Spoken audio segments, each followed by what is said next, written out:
Howdy folks, and welcome to the Daily Coin. My name is Rory, and today is Friday, June the 16th, 2017, and I have the very distinct honor and great pleasure of welcoming to the show for the first time the CEO of Neptune GBX, which is Global Bullion Exchange, and their website is neptuneglobal.com. I have the honor of welcoming to the show Mr. Chris Blasi. Chris, welcome to the show.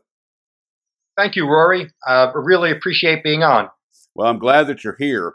And you are the creator of the PMC ounce, and we're going to cover that in just a moment.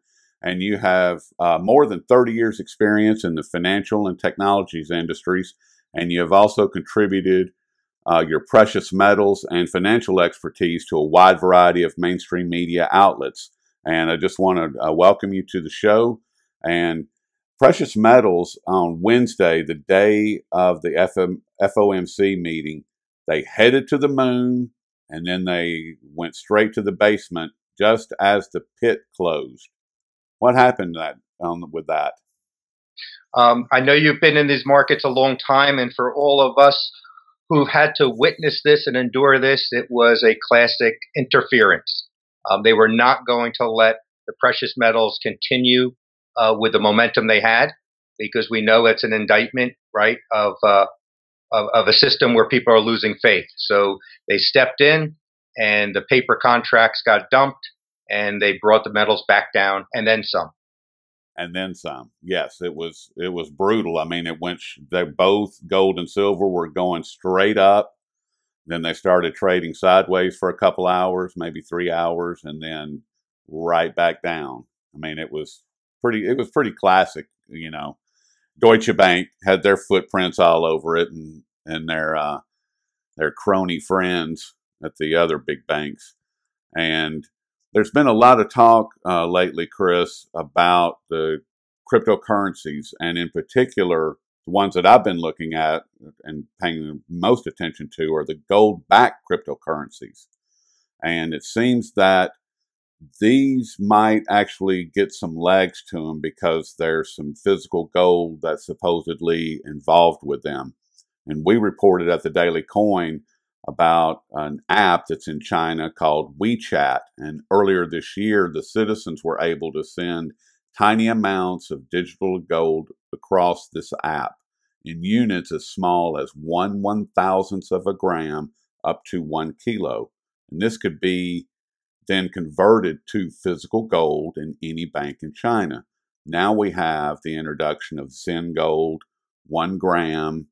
We have the RMG, the Royal Mint Gold, which is associated with the criminal CME group that owns the COMEX, and that's coming online later this year.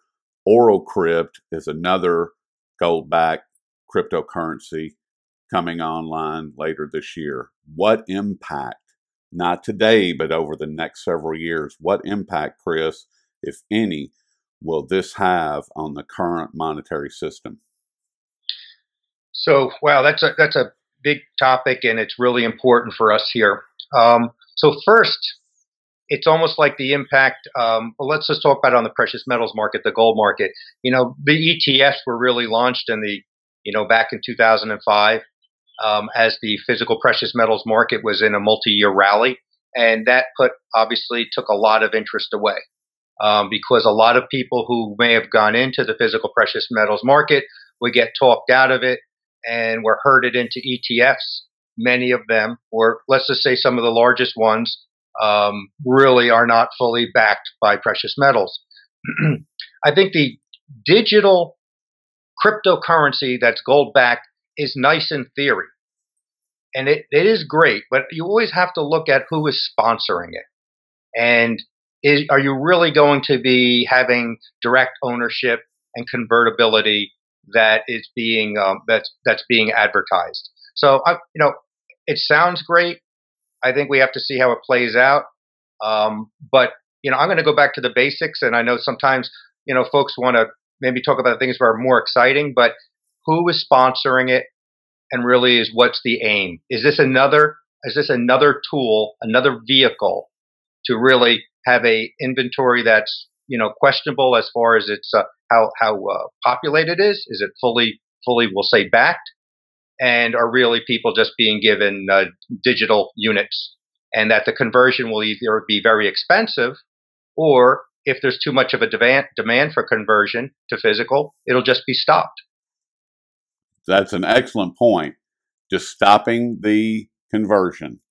Now, the WeChat app that's floating around in China, there was about $14.5 million U.S. equivalent that were flying around during the 2-week Chinese New Year. And I've got a friend that lives in China. His name's Jeff Brown. I've interviewed him a number of times, and he kind of brought that whole thing into the picture as far as being able to walk into a bank and take your phone. They zap your phone and they give you the gold right there. I mean, that seems like it may be something that we should keep a closer eye on, because the way that China is, the way that China works as far as the gold market, you can walk into any bank and buy gold. You can acquire gold anywhere and everywhere. And they encourage their citizens to acquire gold and to keep gold as a store of wealth, which is what it is. I mean, it seems like all of these new cryptocurrencies that are coming online, I've heard it said that there's some 750 of them out there right now. And before we got on the call, you were describing it as the Wild West, and I agree wholeheartedly with that the cryptocurrency market is the Wild West. I mean, how do we bring the excitement of the cryptocurrency market, how do we get that shifted back to silver and gold? Well, that's a good question. So I guess part of it is going to be a really Herculean effort to kind of re-educate even a lot of people that used to understand the core value of actually owning physical precious metals and not putting some sort of financial instrument or other instrument between themselves and the underlying asset. I think some people have lost sight of the value in that. Now, of course, that's because of years of price interference and breaking the spirit of investors. And it's obviously been very effective. And now there's really such a hype, or such monumental press about money being made with the bitcoins rising, and the ease of trade, as you said, in China, and using your phone to track the conversion to real gold, which of course we go back is now you're being totally tracked, right? So right. They as opposed to the United States, right? You still buy gold. There's no report going in that says the person bought gold, and that's something of value which people forgot. So either there's going to have to be a unfortunate wait for some negative experiences with the cryptos, or education on the part of people like yourself. Now, unfortunately, Mount Gox was a bad experience, and that didn't deter anybody. Nope. But I'll chalk that up to greed. I mean, people are hearing about huge profits being made in short periods of time, and you know what? We know historically that never works out. It just is not real. It usually leads to something bad, but who knows how much longer it will go on before something bad happens. So you're saying that all the excitement and everything that is going on with the cryptocurrencies is an illusion similar to the cryptocurrencies themselves? Yeah, I mean, there's so much lack of scrutiny. People are going into investments in cryptos and they really don't even understand the mechanisms behind it, right? To me, when a person, when you hear someone defend something and they, use terms like blockchain and stuff, but if you were to pin them down and you have a technical background, they don't even understand what that is. They don't understand how that works. Excuse me. You have a technical background. You work in the technology industry, and you were in that technology industry for a long time. And if I understand correctly, you were with at least one of the larger firms. And So you have an idea and an understanding of these technologies that are being used. Is that correct? Yes, that is correct. I was with one of the true majors, and I'm not saying I'm a real expert, but even like things like Bitcoin, they have distributed databases, and if you understand what's required to maintain such things, at the end of the day, all this data has to reside still on a physical server somewhere. Whose server is that? But when you see investors just discount all that, and to me, that's a little bit troubling. There's an old adage, right? You shouldn't invest in anything you don't understand. And I think there's a lot of that going on. And it doesn't, like anything else, I think some cryptos, will be good, but some may not be so good. I think you said there's 700 slated to come to market. I'm sure there's going to be, a lot of issues or versions of that aren't going to work out real well for folks. But people are hoping to find the next crypto that's going to give them a 2,000-3,000% return on their money. I'm sure that that's what most people are looking for. I don't see a lot of use. I don't see a lot of people using Bitcoin or Ethereum or Ripple or any of these other cryptocurrencies. I don't see them out. I don't see a sign on retail shops' windows saying we accept Bitcoin, and I don't even see that with online retailers that much. I mean, there's more coming online every day, but not that many right now. So to me, it's just a pure speculative bet that is driving the whole cryptocurrency thing. And I wanted, before we started the show, Chris, I'd given you my 3 points on cryptocurrencies, and I want to share that with the audience. And that is, this is my view on cryptocurrencies. There are 3 points that I look at when I'm discussing cryptocurrencies, and one is Catherine Austin Fitts' belief that the cryptocurrency market right now is laying the groundwork for governments and central banks around the world, and that they're going to step in when necessary or when it's appropriate and take that technology over. The second one is the utility service or utility settlement coin, the USC, developed for the specific purpose of central banks using cryptocurrencies. The third one is Blythe Masters. Blythe Masters left JP Morgan for the specific purpose of developing blockchain cryptocurrency technology for a bank. Now that should be a red flag. Would you agree? I mean, do these 3 points that I hold on to strike fear in me? And I personally believe that it should strike fear in anyone, especially whenever Blythe Masters' names comes up, because it's the elimination of our freedom, our liberty, our ability to interact with people as we see fit. And gold and silver will always, part of their job has been throughout history, is to expose the lie that the currency is telling, the fiat currency is telling. Or am I off base with that? I agree 100%. If your personal wealth, if your paycheck is going to become completely digitized with no ability to withdraw, so at least now you still have the ability to say, I don't have faith, I want to take like cash out of the bank and keep it in my pocket.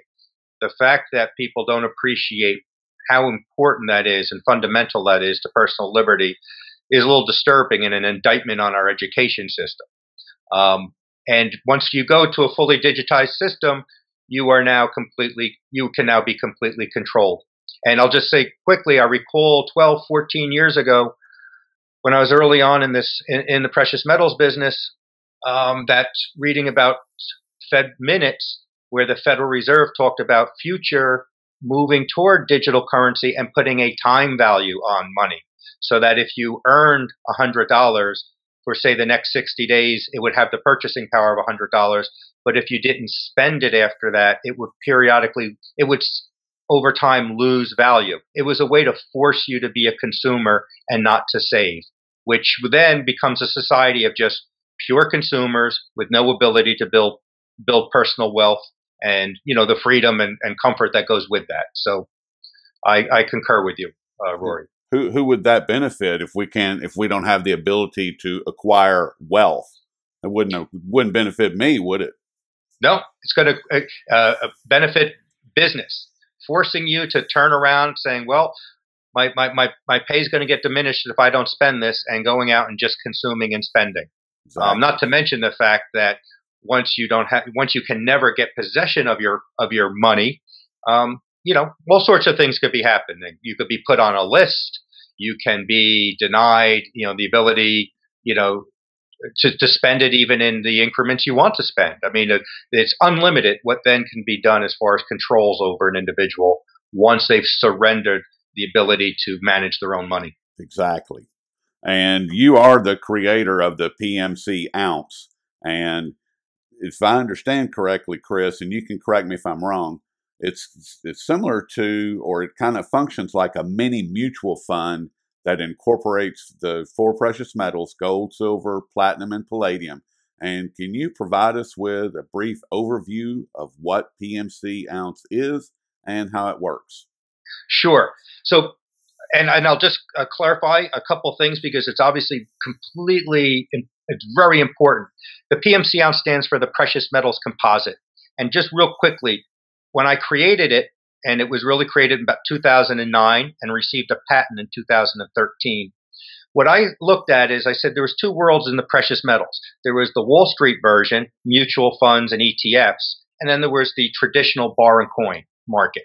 And I said, how can I marry the two, plus bring some diversification? Because the metals don't move in lockstep, and we have interactive charts on our website that show that. So what the PMC ounce is, there's two things. We have what they call, there's a spot price for the PMC ounce, which is the PMC index. Each PMC ounce has a fixed fractional amount of the four precious metals: gold, silver, platinum, palladium. So you think of it like a pizza pie with 4 slices, each slice representing one of the metals. And now they're weighted. It's logically weighted. So gold is still the primary go-to metal, and you can see that on our website with tools like the PMC calculator. So Rory, for each PMC ounce you buy, physical precious metals move into a non-bank depository, goes into a fully allocated account, and the depository then records the owner of those metals and even reports directly to the client on top of the transaction confirmation. Now, what that means is this is not a mutual fund. There's not shares like a mutual fund or an ETF. It is physical metals in an account that you receive a regular account statement showing your holdings. And the holdings are all in good, what called LBMA approved bar form. Like for gold, there's 1 ounce bars, 10 ounce bars, kilo bars. So they're even very granular bars because it has a delivery option. You can take delivery of this metal. So what it is, though, is it's ease of trade, trades in real time, and it's a turnkey diversified physical precious metals portfolio. And the PMC ounce has basically outperformed especially on a risk-adjusted return, gold and silver. And that's been validated by using formulas like the Sortino ratio, where investments are measured based on two things: their return and the amount of risk it was to take that return. And the PMC ounce has proven to actually be a better risk-adjusted return than gold or silver.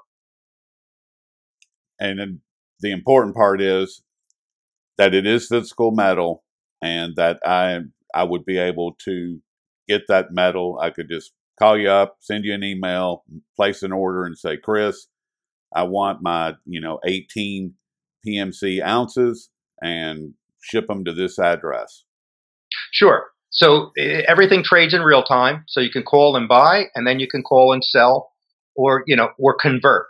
And depending on what forms you want it in, we have a really easy conversion chart. But it's all there. See, all the precious metals are there. Unlike certain ETFs that will use derivatives as part of the portfolio, it is all there. And the depository, again, they valid every time there's activity in the client's account, whether you're adding PMC ounces or taking some out because you sold. The depository, which is independent of us, reports directly to the client. So we have a dual reporting system, and the depository always ensures that there's an equal or greater amount of bullion in that account than there are claims against it. That's and that's important. I mean, it's got to be Absolutely. there. I mean, if it's not there, then it's an illusion, just like we were talking about a moment ago. And last question, Chris. The Chinese and the Russians have made it very clear that gold is an important monetary element to the system they are building with the Shanghai Cooperation Organization and the Belt and Road Initiative. Russia's President Putin recently met with the creator of Ethereum to discuss how it works and what it could do for the monetary system. How do you see these massive projects being undertaken in the East playing into gold coming back to the monetary system? I'm not asking for crystal ball or anything like that. I'm just asking what your opinion is of how gold is going to play out based on what's happening in the East, what we know is happening over the next few years. I think the logical conclusion is they understand the historic significance of gold and precious metals. Even though the West is very enamored, by technology and financial instruments, they're preparing for what I think most people are coming to realize, that there's going to be a break in the global financial system. The debts, the economies of the developed nations are just not sustainable, and that they are building those positions and mechanisms so that they can emerge, reintroducing gold and silver possibly, but especially gold as a foundation for a new monetary system. And they want to be in an advantageous position as a country, and they are. I mean, especially for Russia. Russia, based on their per capita and their population, is one of the largest, gold holdings. So, you know, I think those folks are pretty informed. They may not be our friend, or they are our adversaries, but they're going to do what's best for them. And I think following their cues is probably going to be more profitable and smarter in the long run than following what the masses are doing here. I would agree with that. I think that gold is coming back to the monetary system. I know it plays a part right now. It's in the background. It's never discussed. It's not anything that we can see, but it has to be part of the monetary system on a global basis. Otherwise, there wouldn't be any interest in gold. They wouldn't report about it on the financial TV networks. They wouldn't report about it at all. It would just be another commodity like wheat or corn or whatever. It wouldn't have its own special little segment. But I just sent you a chart, Chris, and I misspoke. I said that was the last question. I do have one more, and it's regarding our economy. And the chart that I just sent you is from an article this morning that Zero Hedge published about Amazon purchasing Whole Foods. And I'm not concerned about that. What I found interesting, they had two charts in this article, and I just sent one of them to you. And the interesting part is the gray bar that is the quote official end quote Federal Reserve recognition of a recession. And if you look at that chart, you will see that beginning in 2006, which is when that chart begins, and it ends today in today's terms, as of today, this day, we've been in a recession. According to that gray bar and according to that line, we've been in a recession since 2006. They only recognized a few months in 2007, 2008, the recession. But according to the movement of that line, we've been in a recession the entire time. Or am I not able to look at charts properly? No, I think you're seeing it very clearly, Rory. I'll even submit. I think recession is too tame. I think Yes. there's a lot of statistics, if if you look at them honestly, are really more indicative of a depression. Well, I've been And saying that for well over a year. well, I'm not the first one to say it, of course, and I agree wholeheartedly. The only difference is they're able to mask the hardship with the tremendous amount of transfer payments, right? So, Right. instead of again the old soup lines of the 1930s, you have tens of millions of EBT cards, and that's just, but it's all the same thing. So, I think it's recession bordering on, if not outright depression. I think that we entered a depression probably in late 2015, early 2016, at the very earliest, if not a lot, if not, way before then. I mean, we may have entered it in 2008, 2007 when everything kind of crashed and burned. I mean, how are this is not going to end well. I think anybody would agree with that. I mean, what's your vision of the next 2 years as far as our economy, what's happening with these lies and manipulation? How can this not end just in a brutal fashion? Of course, the hardest part is the timing. Right. I think we all know what the ultimate outcome is. It's going to be a system breakdown and some sort of reset. And that's scary because sometimes you could reset to something even worse. And I think, that goes back to moving us toward, digitizing under the guise of, this is the new system and this is what's good for you. Now, especially when people are impoverished and they're going to, sign on to any system to get taken out of their misery. But, I think this summer is actually going to be a critical time. I think the stresses are really starting to show. I actually think in the precious metals and gold, even with all the interference, this summer could be a big time in price moves. I think you got a little taste of it with as you said, with the Fed, when the Fed made their announcements and the kind of the moonshot. Yep. They were able to temper it, but I think the cost of tempering is getting harder and harder, or getting more and more steep. And I think we could have some fireworks this summer. And when you look at the fighting at the on the political level, and you can see the country's completely divided, and Europe is coming apart at the seams. I'd be surprised if we go 2 full years without a substantial change in the global financial system.